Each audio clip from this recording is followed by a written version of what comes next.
Church Creek is a 1,300-acre sub-watershed to the South River. And so there's a lot of historic development that has occurred there. It's about 50% impervious surfaces.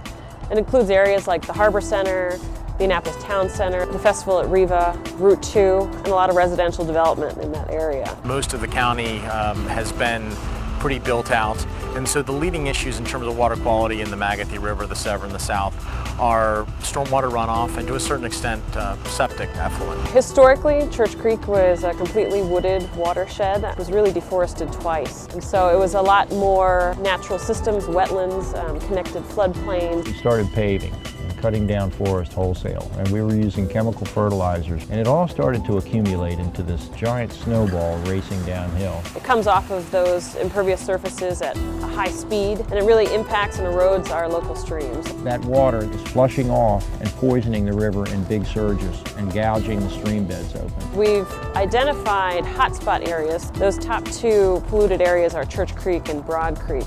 Look at all the sources of pollution, at what habitat has been lost over the years, and what habitat we can get back.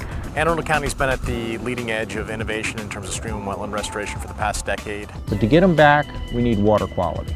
We need to get the algae out of the system. That means we need to reduce nutrients. The systems that we're building are designed to mimic the historical functions of these systems. The Church Creek technique is an innovative technique called a regenerative stormwater conveyance system, an RSC. Follows on the regenerative designs that we started developing back in the early 90s in order to restore habitat for rare, threatened, and endangered species. Basically seeking to take a urban stream and it shaves back the stream banks and reconnects it to the floodplain.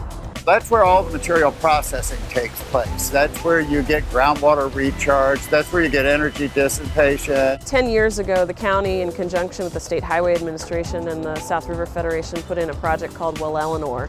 And that project, 10 years later, has been incredibly successful. So we really try to take a whole ecosystem approach to understanding what should be growing on site, what historically was there 500 years ago. We reconnect 5 or 6 acres, which had been disconnected for so long, and we lost all that ecological value. Create habitats for plants and wildlife that spread water frequently over a large area. You really utilize the floodplain where currently it's disconnected. That's where you get the great increase in time of concentration, and then that prevents downstream flooding. So a pipe system or a conveyance system, begins to degrade the moment that it goes into the ground. With these systems, they're as weak as they possibly can be at the instant they go in the ground, but then they get stronger over time as the vegetation knits the soil together.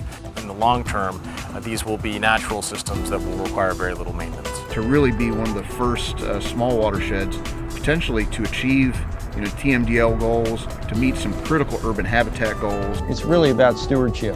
In the end, we as a human race have to be good stewards. And that's what we really need to teach. None of this will matter in 100 years to me, but it will to future generations.